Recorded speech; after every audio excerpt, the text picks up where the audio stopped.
اخوان غادي تشوفوا معنا هادشي اللي غادي يوقع هنا، راه لا حول ولا قوة الا بالله العلي العظيم.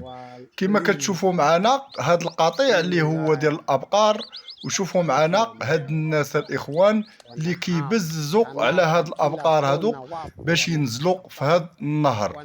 وشوفوا معنا كيفاش الابقار مساكن اللي هما خايفين، اللي هو النهر اللي هو كبير وفيه الماء الاخوان اللي هو كيجر. وشوفوا معنا كيفاش كيبزوا عليهم باش ينزلوا ويقطعوا الضفه الاخرى. ولكن ما غتخيلوش اشنو غادي يوقع في الاخير الاخوان لهاد المجموعه ديال الابقار الاخوان، لا حول ولا قوه الا بالله. شوفوا معنا كيبقاو كيضربوا فيهم الاخوان حتى هادوك الابقار مساكن ما بقاوش لقاو كيفاش يديروا وعطاو راسهم للنهر.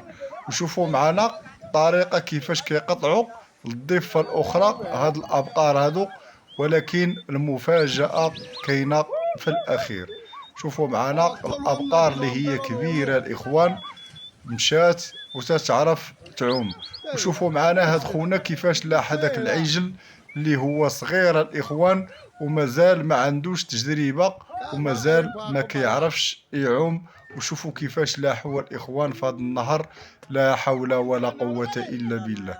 شوفوا معنا هذاك العجل مسكين كيفاش ولا كيغرق وما بقاش عارف كيفاش يدير، تيقطع للجهه الاخرى. وشوفوا معنا كيفاش كيضرب مسكين، لا حول ولا قوه الا بالله. شوفوا معنا مسكين كيفاش كيضرب وما بقاش عرف كيفاش يدير، تيتبع القطيع اللي هو مازال ما كيعرفش يعوم وبغاوه يقطع اللي هو بزز. شوفوا معنا، لا حول ولا قوة الا بالله.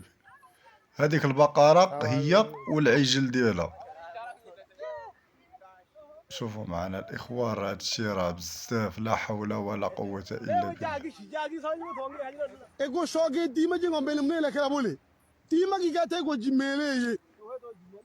هاد البقرة الاخوان ما بقاتش قدرت تقطع، اللي هي خلات الابن ديالها هنايا